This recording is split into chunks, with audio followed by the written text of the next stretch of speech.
Welcome to the South Asia Democratic Forum podcast. I'm your host, Tapas Kanti Baul.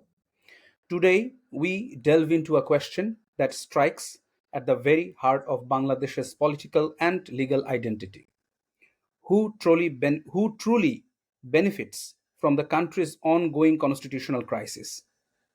From the erosion of judicial independence to the manipulation of constitutional amendments, Bangladesh's democratic fabric is being stretched in ways that demand urgent scrutiny.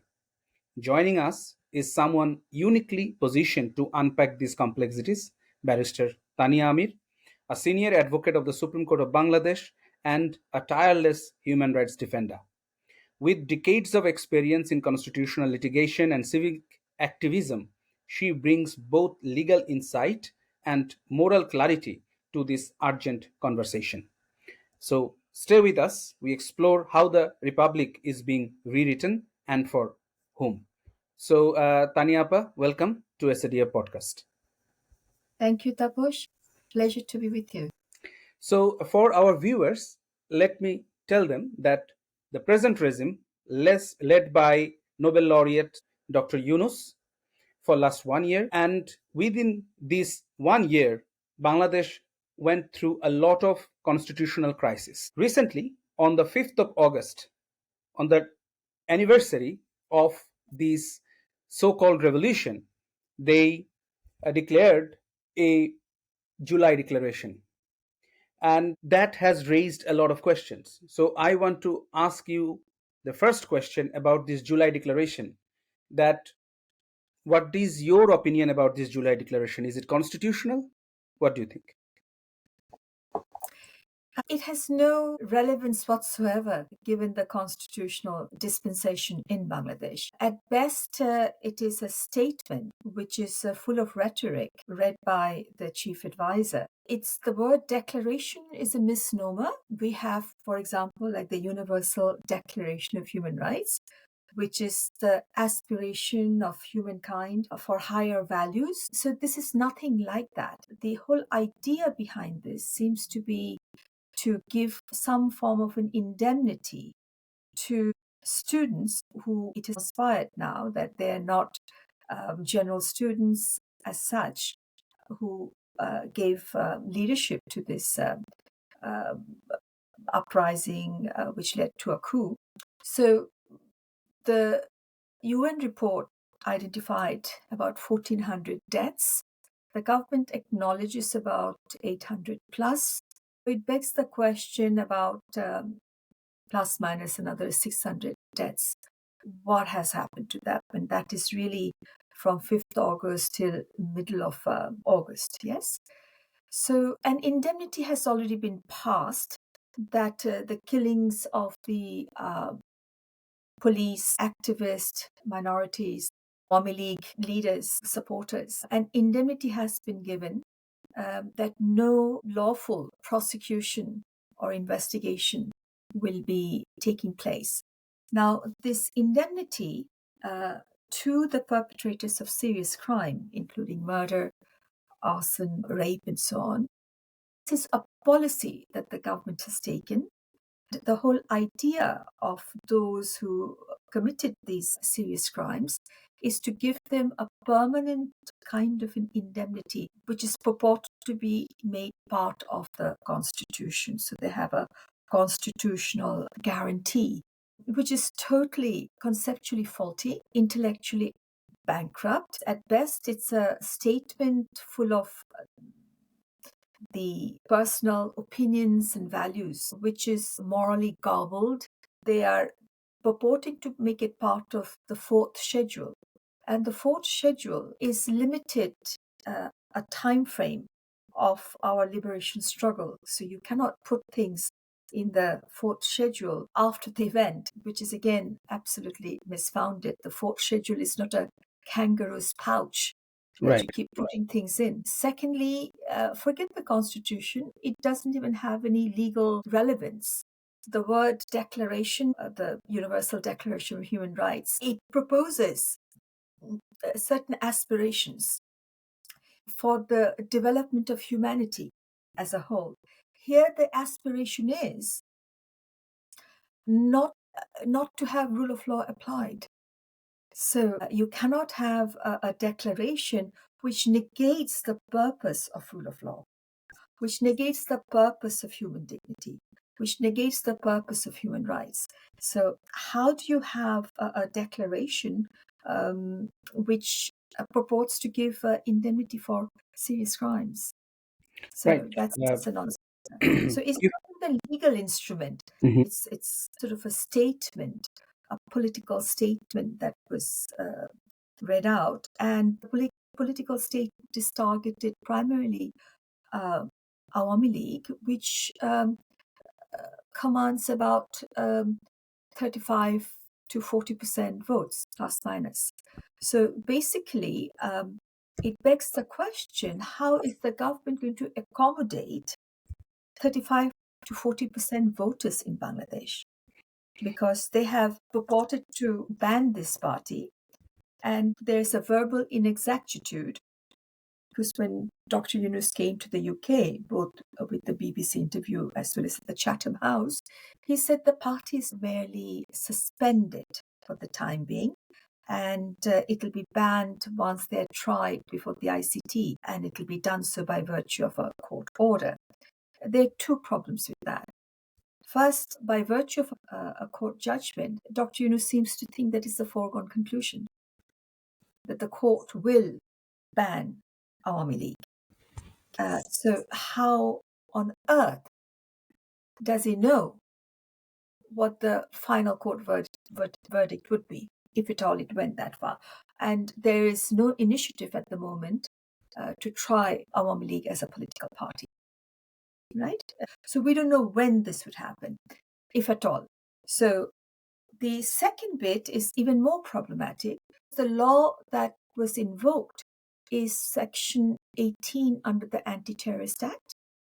And the word there is nishidho. The translation of that is banned, right? By Right. way of an executive order, if any political party is involved, or any organization or any entity is involved in terrorist activities, then if the government is satisfied, and that satisfaction needs to be objective, not subjective, then that organization can be banned. So the mother law is the Anti-Terrorist Act. There is no provision in the mother law to temporarily suspend activities of any organization. So therefore, I put it to you and to Dr. Yunus and to everyone else, that is it not a verbal inexactitude to assert that the party has not been banned when the government has invoked the relevant section under the Anti-Terrorist Act, which talks about nishidho. So this has misled the Western press, the Western media, the Western policymakers, and this kind of a propaganda is purported to be also circulated within the country and outside, which is, with due respect, is absolute BS. What you said is absolutely right. That first of all, there are three large segments in the declaration. One is criticism of Awami League, and then there is validation of the serious crimes that has been done by the students during this July and August 2024, which includes, as you said, rape, vandalism, killing of police and innocent people, because they have admitted that it was part of their meticulous design. Over and over again on the live television talk shows, they have declared it. And then, in the name of aspiration of the people in the third sector, they have just narrated nothing. They have some vague words they have used to describe their future vision for a corruption free society, etc. and etc. They totally obliterated to show that what they are proposing for the working section of Bangladesh, for the farmers of Bangladesh, for women, and for the religious minorities and ethnic minorities of Bangladesh. They have totally obliterated them in the July Declaration. So, why do you think that they have obliterated all these sectors from the July Declaration? Thank you. Coming back to the July Declaration, but before we do that, may I just complete the issue about banning Awami League as a terrorist organization? I think for your viewers, it's important to understand that what is the definition of terrorism? Example, which is generally accepted across the world, it's usually a terrorist organization is one that has a quarrel with innocent third parties whom they kill, maim, or take as hostage in order to bring about a change in government policy. Right? Now, Tapush, listen to this carefully. A party which is in power can be guilty of many things, but they don't have to resort to terrorist activities in order to change the government policy. Therefore, to ban Awami League on the basis of a terrorist organization, it's a non-starter. It cannot Right. be under the Anti-Terrorist Act. Mhm. The reason the government has done it, which lacks imagination and creativity, because that was done for Shibir and Jamaat Islam, who had links with terrorist and terrorist organization, and those are well documented. So the government had invoked the relevant section under the Anti-Terrorist Act to ban Jamaat Islam. And Jamaat Islam was not a party in power. So they've just done tit for tat to Awami League. And this is funny because, as I said, the terrorism, people who commit terrorist acts, it's in order to bring about a policy shift in the government. So they cause terror, they kill people and or maim or take them into custody by way of taking hostage with whom the terrorist organization. They don't have a direct quarrel.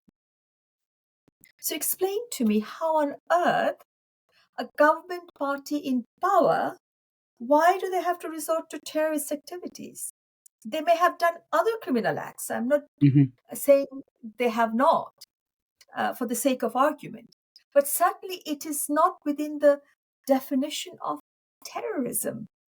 This I'm surprised that no one has challenged this, that it is void ab initio. It is not a term at all. Now, coming back to the question, if I may, Yes, please. which is about the July Declaration. You've nicely said that there are three parts to it.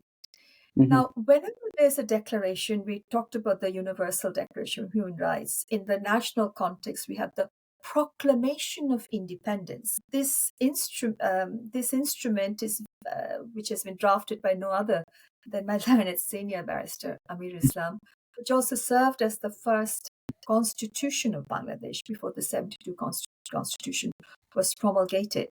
And it starts with whereas, the justification, and then it goes into wherefore the Bangladesh is There declared is a as. real flow to the proclamation of independence of Bangladesh. And during my constitutional law classes, I have learned that this is one of the best proclamation of independence in the world. Sure. It's a unilateral declaration of independence, which is the first of its kind in the world. And when Kosovo exercised their right to self-determination by way of unilateral declaration of independence, the case went to UN General Assembly, referred the matter to the International Court, and the International Court, in its opinion, came to the finding that Kosovo's unilateral declaration of independence will only be valid if it followed the Bangladesh example. So we have also contributed to international case law and precedents because it's the first of its kind. So before that, we the people, it never started like that. When you have a unilateral declaration of independence as we did, it used to be that when a colonial power was retreating, there was a continuity. Just as the Indian Independence Act, for example, there was an act of parliament by virtue of which India and Pakistan independent dominions were created. But in the case of Bangladesh, we just said, we the people. And who promulgated this? The elected representatives who had the mandate to speak on behalf of the people, right? Who then converted themselves into a constituent assembly. Now, the instant declaration, the July declaration, which is very grandiose, they're using the word declaration, it has no ingredients within the framework of constitutional law. Where is that mandate? There is no people's mandate. They're purporting to speak on behalf of the people. How, when, where? So there has no mandate that has been given to either this government, and the chief advisor claims that he is an employee of the organizers, the so-called students. Has he forgotten that as a chief advisor, he's representing the entire country and not just the students? So now when he read out this so-called July declaration, it seems to be he's working for his employers only. Yeah. Right.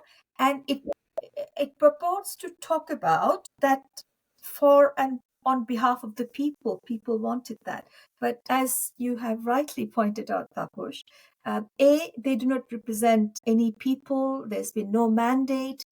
Right. And B, most importantly, there's nothing about women, nothing about the minorities. In Mhm. fact, the persecution is going on against women and minorities. Mhm. And I think we should link this to the outcome of this proposed constitutional reform, where they have taken out the word secularism. And this is interesting. And I Mhm. think we need to clarify that. Why is that? Please. First, constitution can only be amended by parliament, Mhm. and not just by a simple majority, by two-third majority. This is something the constitution itself prescribed. Mhm. What is the constitution? It is the solemn expression of the will of the people, which is supreme. Right. Right? So Absolutely. before the 72 constitution, if we look at the Proclamation of Independence, the Proclamation of Independence is also very clear. It says, whereas there were a free and fair election held, Mhm. and out of 169 seats, Awami League won 167 seats. Mhm. And while the Pakistan military junta was in negotiations to hand over power to Mhm. the elected representatives, they had imported arms, ammunition in a treacherous manner from Chittagong in order to unleash Operation Searchlight and unleash this unjust and treacherous war upon the unarmed civilian people of Bangladesh on 25th March. And as a consequence of that, Bangabandhu Sheikh Mujibur Rahman, who was the undisputed leader of Mhm. 750 million people. Now, this is important. Right. In order for the people's aspiration exercising their right of self-determination, Bangabandhu Sheikh Mujibur Rahman declared, that's the word again, declared independence, right? Mhm. So how did he do that? Can anybody declare independence? No. Only someone who has the mandate of the people, the Right. undisputed leader Mhm. of 75 million people. Right. Now, in order for there to be a declaration today, there needs to be an undisputed leader who has a mandate. Absolutely. That's Dr. Yunus do not have any mandate. no, no, he's not elected at all. There's no mandate, right? Right. And there are oppositions. Mhm. So there's no mandate of the people. It's absolutely unelected. So, and certainly not an undisputed leader of Bangladesh. 18 crores of Bangladeshis. Yeah. Obviously, I mean, Certainly not. after this Yes. declaration, it has become more clear that he is not a public supported figure, number one, and he is disputed. He does not Sure. represent working Sure. class. He does not represent women. He does not represent farmers. He doesn't represent minorities. It's quite clear now. How does he represent entrepreneurs or the business Nothing. community? Yeah. Right. Right. So any class of people or any sector, nor does he represent the intellectuals, nor does he represent the professors. Who does he represent? And I beg to say, does he really represent the students? Because No, majority of the students have turned away absolutely. from Dr. Yunus and this political party, which is a self-proclaimed political party, because they're Mhm, still not registered, the NCP. Now, mhm, coming back to the Proclamation of Independence, since the elected representatives, the Pakistani authorities made it impossible for them to get together and discharge their function, but they were duty bound to uphold the aspiration of the people and their right of self-determination. Hence, they had converted themselves into a constituent assembly. And since the will of the people is supreme, and this is where I really underline, mhm. will of the people is supreme. Right. So they had, therefore, having the mandate of the people, being a constituent assembly, they declared Mhm. Bangladesh as a republic, a sovereign republic. So Bangladesh emerged as a sovereign republic on 10th of April 1971. So all these prerequisite conditions are absent in the present scenario. So the question of a declaration, something that will have a legal status, is totally absent. I just want to refer to a recent survey done by one of the NGOs in Bangladesh, which is just came out today, which says that if the election takes place right now, national election, and then in that survey, 49% of the responders said that they are yet to take any decision, and 14% said they do not have any comment. And if we translate it, that majority of the people actually, after this so-called declaration, they have changed their mind. So this Well, reflects that's an that, interesting fact. yeah, that's a very interesting fact, that nearly more than 60% of people is actually saying no to this declaration. Right. That's a very interesting fact. Now, coming back to the secularism concept. Hmm. So, in the Proclamation of Independence, the word secularism is not there. But what it says is that the will of the people is supreme. Yeah. And the 72 Constitution is an embodiment of that will of the people. And Article 7 in the 72 Constitution to date, and the current constitution in continuum, has said that this is the pole star.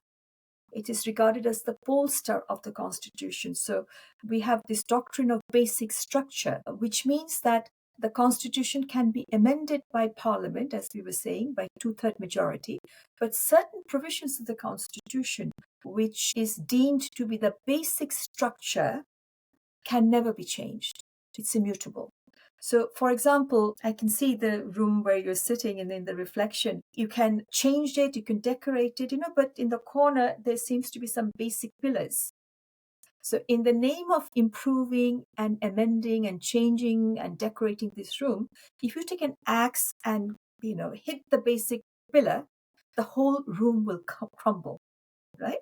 So, this is the doctrine of basic structure. So there are certain fundamental features of the Constitution, like sovereignty belongs to the people, which is articulated that the will of the people is supreme. Those are the words articulated in the Proclamation of Independence.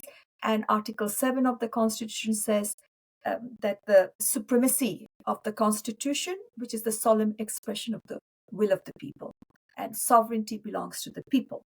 So this is very, very important to understand and distinguish from other countries. Like, for example, in Britain, sovereignty belongs to Parliament. Hmm. In countries like ours, where we have written constitution, we deconstructed sovereignty further down. So a lot of people mistakenly say that ours is a Westminster parliamentary form of government. Actually, this is wrong. It's not so. It is not a Westminster style of government where parliament is sovereign. Rather, sovereignty belongs to the people. And if any law is passed by parliament which violates this basic structure, then to the extent of inconsistency, to the fundamental feature and the fundamental rights guaranteed under the Constitution, to the extent of the inconsistency, law is automatically void. In the Proclamation of Independence, 3 values were added there: equality, social justice, and human dignity. Right. Now, equality also incorporates the concept of secularism and sovereignty belonging to the people, right? So if people are sovereign and the Constitution is an expression of that will of the people, which is supreme, then there cannot be any other law or statement or declaration which is inconsistent with that. So if we go through this declaration, we will see how many violations there are. Tell us very briefly about the violations, like bullet points. In fact, Tapas, you yourself articulated that. Where are the minorities? Where are the women? So Dr. Yunus himself created this reform commission where there were the women's reform agenda, and a wonderful report was submitted by his committee that he created. Although a lot of these things were nothing new, we have been talking about this and aiming these reforms in the personal law. So we discriminate people both based on gender and on their religious persuasion. There's no uniform or a universal family code, which is what has been a demand for a long time. Interesting part is the commission you just named, this constitutional commission. This commission lacks women. This commission lacks a participation of people from all the religions, and also lacks any ethnic participation. So this is just, I would say, that an irony. It's not irony. It's discrimination. I would like to add, this discrimination renders it void ab initio. So that's on the substance of it. But on the most important point is, as we were saying earlier on, that the Constitution has given this power to Parliament with 2/3 majority, and even with 2/3 majority, the basic structure of the Constitution cannot be amended, right? So that's the basic premise. Now, the Constitution has not given this power to any executive organ of the government, not even elected government. So leave alone an unelected government which is purporting to amend the Constitution, right? So they're coram non judice. So since the government itself is coram non judice, in respect of amending the Constitution, any committee it creates, any committee that stems out of the government, is therefore also coram non judice. Right.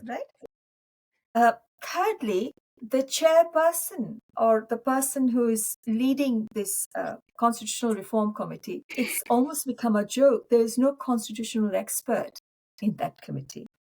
And the person who is leading this, he is a national holder of a US passport. And he's also a member of a think tank whose purpose, as per Wikipedia, is to establish US domination around the world, US influence around the world. Who are you talking about? The chairman of the committee. Right. Okay. Who is not a constitutional expert. He's not even Mr. a lawyer. Ali Riyaz. Yes, he's not even a lawyer. In fact, there's no constitutional expert in this constitutional reform committee. It lacks competence. It lacks professionalism, and any self-respecting constitutional expert will not go into it because they don't want to render themselves coram non judice, because they would know that only 2/3 majority in Parliament can make these changes or amendments. Fourthly, if there is a body of identifiable articles they want to propose amendment. Now we have this principle that you cannot bind future Parliament. You cannot tie the hand of the next Parliament. The next Parliament is independent and free. So this so-called, I'm using the word so-called committee because they're quorum non-judice, they cannot bind the hand of future parliament or dictate to the future parliament, which is free and independent, as to what they should or should not do. Right. Provided there's a two-third majority in the future parliament, which may not happen. Now, what is interesting that in the name of this reform, which they cannot implement, right? Election is being delayed, right? Right. So this is not something the government is competent, qualified to implement, because there is no parliament. And yet they're saying without reforms, we cannot allow elections to go ahead. We are at the very last part of our discussion. So, how do you evaluate the role of Supreme Court of Bangladesh in this debate? The Supreme Court of Bangladesh will only be able to rule upon this once the case is brought before it. So the challenges I understand from my friends and colleagues, my learned friends who are in Bangladesh, that they can't even get their foot through the door of the court. Right. So they're not being allowed to come in. I just want to add another word with it. It has been alleged by senior advocate Monjil Morshed as well that the judges are not independent. They are not thinking independently. So not only they are allowed, the lawyers are not allowed, but also the judges are not able to exercise their judicial mind independently. Munjil Murshid is a dear learned friend. He worked with me at Amir Law Associates, and he is very vocal on human rights issues. He has an organization where he promotes human rights and has done a lot of public interest litigation. It's the kind of a frustration of any senior advocate in the Supreme Court that the judges are asking, does that relate to any issues relating to the July incident? If so, we will not hear it. Judges said there has taken oath to uphold, defend, and protect the Constitution. Now, there's a backdrop to this. Although they're calling it mob violence, but these so-called students were unleashed upon the Supreme Court, and they were causing mayhem, kind of a mob violence. And the whole chief justices, the entire bench were, they were demanding that they should resign. And the previous chief justice wrote that this is a court of record, and they're fearful of all the files and records kept there because they are capable of doing arson, which is what they were doing, dismantling various sites, including Road 32. So in order to preserve the integrity and the infrastructure of the Supreme Court and the records therein, they tendered their resignation by way of coercion. They were coerced to do that. And some of them were speaking on the phone, I'm sure you've seen that, with the law advisor, taking instructions from him. Recently, 18 judges were again coerced by these mob, and they're not mob because their faces are identifiable, they're specific individuals. They go around causing this so-called mob violence, coercing the High Court judges to resign. Right? Now, the present Chief Justice has initiated and revived the Supreme Judicial Council. If there is any allegation about any judges, this can go before the Supreme Judicial Council. Right. Now, the law advisor again removed these judges under this law, which is meant for civil servants. And after the Mazda Hussain judgment, where I was a party, my learned senior was the lead counsel, judges are not to be treated as government servants. They're separate and independent. And that law is not attractive to judges. Under that, he has removed these judges, which also undermines the authority of even the present Chief Justice. Because the present Chief Justice can invoke the Supreme Judicial Council, and if he deems it appropriate that any judge or their conduct is to be taken into, investigated, or judged by peers, then he can produce a panel of that nature. Right. So by executive order, they have clearly made the judiciary subservient to the executive, which is self-imposed executive government. So at the moment, what I'm very concerned, Taposh, is that out of the three organs of the Republic, the parliament has been dismantled, right?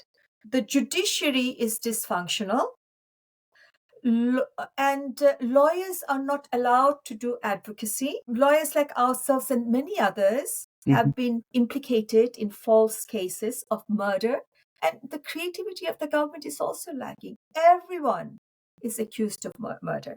Right. Mr. Justice Khairul Haq, if there is any irregularity with any of his judgment, there could be a specific case or investigation or some form of inquiry related to that. Now, why is he charged with murder? I mean, do they not have any creativity even? Murder charges, you see. So these things are, it's a blunt instrument. The bhotachuri, it doesn't work. It's funny. It's ridiculous.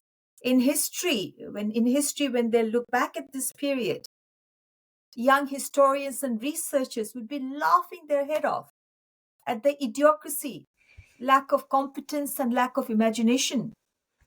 So this is the state of the judiciary. No, I just want to wrap it up saying that we started with the charter, the declaration, the July declaration they have made, and you have established that it lacks legitimacy, not only because the government which declared it is illegitimate, but also it lacks all the nature and character of becoming a proclamation. It lacks to cover all the people's aspirations. You have discussed that how and why secularism was deleted from the charter, from this proclamation. And then finally, we have discussed the role of Supreme Court of Bangladesh. Right. Thank you very much, Barrister Tania Amir. Last point, maybe I would just say that we the people, sovereignty belongs to us, and this is something that we need to protect and defend at all cost. We don't want the republic to be dismantled and replaced by any form of theocracy or this to be compromised in any way whatsoever. Thank you. Thank you. Thank you, Barrister Tania Amir. So, dear audience, that was Barrister Tania Amir offering a deeply insightful and courageous perspective on Bangladesh's constitutional unraveling. As we mark 1 year of the Yunus regime, the promises of reform have given way to repression, the removal of secularism, the targeting of journalists and minorities, and the weaponization of legal institutions point to a deliberate strategy of exclusion and authoritarian drift. The patterns are clear: constitutional amendments without public consultation, judicial purges, and the criminalization of peaceful dissent. These are not just legal issues, they are existential threats to democracy. If this conversation resonated with you, please subscribe, share, and leave us a review. Follow the South Asia Democratic Forum for more critical discussions on democracy, justice, and human rights in the region. Until next time, I'm Tapas Kanti Baul. Thank you for listening. Thank you.